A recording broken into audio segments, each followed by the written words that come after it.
Let's get one perspective on what the President had to say. Dr. Nthabiseng Moleko is a development economist at the University of Stellenbosch Business School. She joins us now. Dr. Moleko, good evening to you. Thank you for your time today. We've seen the announcements and the speech. Do you believe it's going to lead to some form of economic recovery? Thank you so much for having me, and good afternoon to your listeners. Number one, what they put in the recovery plan is an estimated 3% average growth. So we know that that could be on the low part of 1 and 2 and 3 in the latter years. What South Africa needs to deal with the unemployment, poverty and inequality as a minimum growth rate of 6%.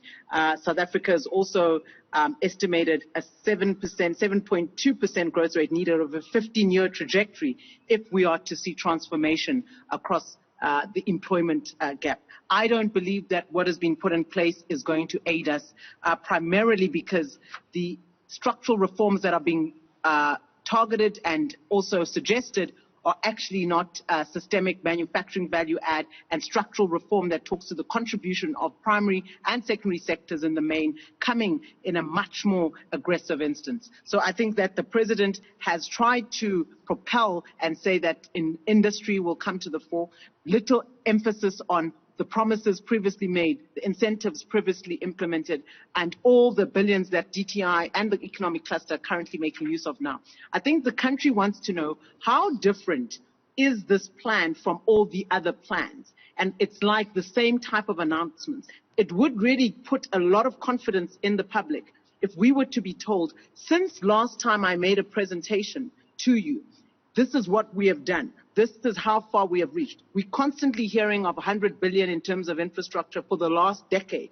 We're constantly hearing of the stimulus in terms of industry and localization.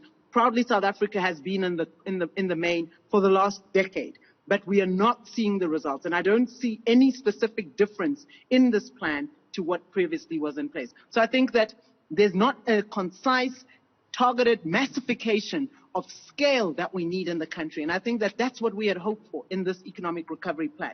A real scaling up of interventions, a seriousness in terms of structural reform that we are not seeing. And I think that we can still see this, but the fiscal framework, I think, for me, will come from the Minister of Finance in the now MTBPS that comes in the main in the next few weeks. The promise of 800,000 jobs. Now, these, would be sort of part-time jobs, sort of minimum wage jobs, but 800,000 jobs in a 3-year period. I mean, that's very ambitious, isn't it? I mean, we need those jobs, sure, but it would be a large number of new jobs in the system. I mean, if that worked, that would also stimulate demand in the economy, right? Yeah. So what I've seen with the President's speech in the economic recovery plan is that the jobs will, in the main, in his speech, he talks about the jobs coming from the infrastructure investment. The creation of jobs comes from usually the growth of primary and secondary subsectors. Economic infrastructure, what it does is enhances your marginal productivity of labor. It enables you to grow at a faster pace. So if you are needing roads, infrastructure of tolls, of ports and all the like, it helps you move goods and services. What are those goods and services? What are those products? It should be things that you produce and develop locally. Now, your cluster of the industrial cluster, your industrial complex, is where jobs should be coming from.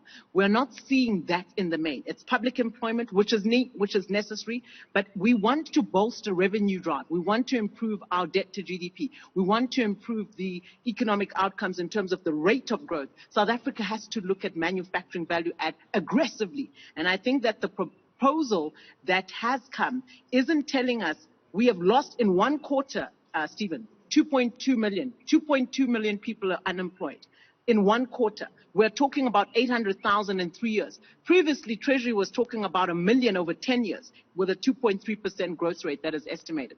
This is a problem for us. I think that the quantum that we need to speak of has to be 10 million South Africans that are unemployed, and yet we're only speaking about our 800,000 in terms of public employment programs and also the type of community work programs. That cannot be the mainstream economy. The private sector, the type of industry and the industrialization process and the growth of your primary and your manufacturing value add has to be doubled if we are actually going to see the type of dealing with jobs and losses of jobs in our economy, because we are deindustrializing.